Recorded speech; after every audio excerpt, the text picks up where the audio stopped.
Alright, g'day Ian.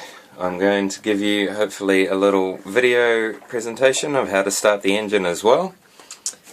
I'll go through the same steps that I've listed with the photos, and hopefully I'll be able to do these things and hold the video camera and talk at the same time.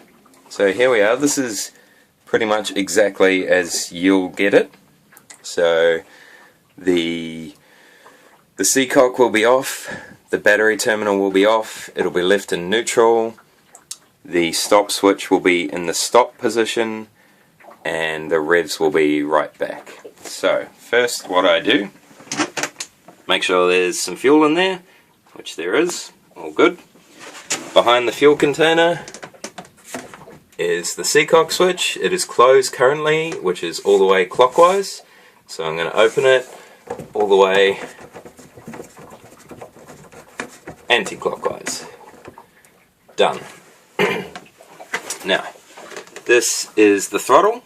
Currently it is pushed all the way back, so it's at its lowest. It is quite stiff, but if you pull it forward, it'll rev up. So I'm going to leave it all the way back.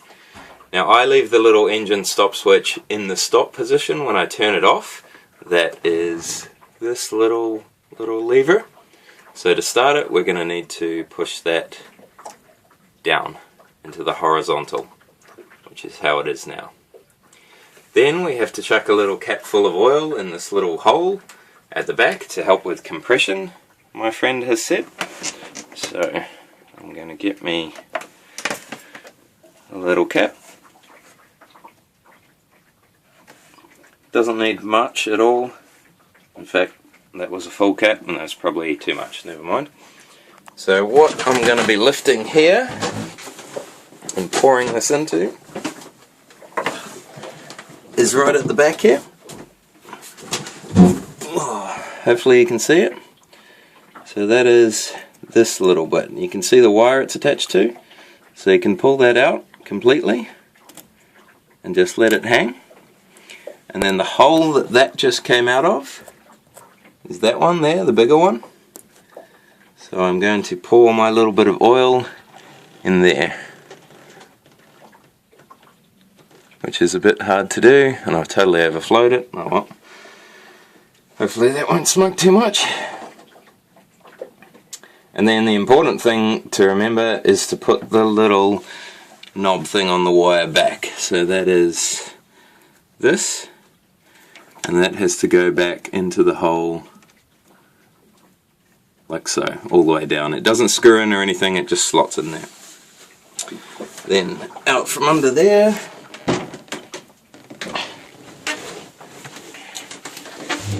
back out here. So these are our notches on our gear lever. It's currently sitting in neutral, which is the middle notch. If I were to pull it forward onto that notch, that would be forward, and if I were to push it back onto that notch, that would be reverse. So we're going to leave it in neutral right now and connect the other battery terminal. So take that off. I've labelled the battery wires, as you can see. That's that little bit of duct tape there and there. That's positive, although it's a black wire, and this is negative, although it's a brown wire. Chuck that on the terminal. Go up the butterfly.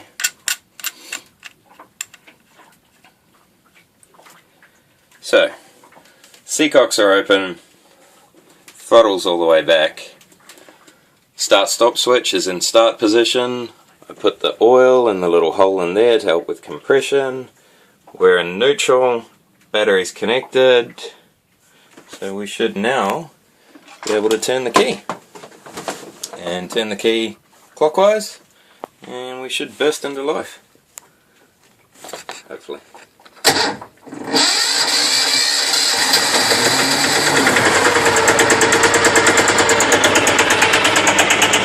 And there we have it. A little bit of gas there.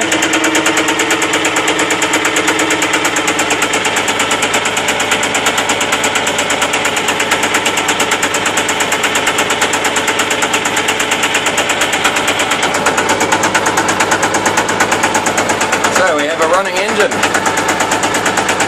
It's blowing smoke at the moment because I managed to spill half that cap of oil all over the back of the engine. So hopefully that'll blow itself away. Put that back somewhere now.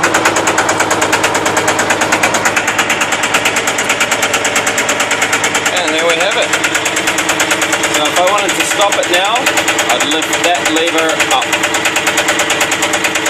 And if I want to chuck it in gear, I'll pull that forward to that notch. And if I want to chuck it in reverse, I'll push it back to that notch. And if I want to give it a bit more revs, I pull this forward.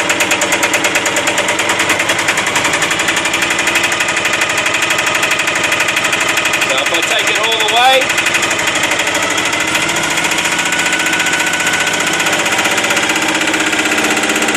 that's full power, neutral.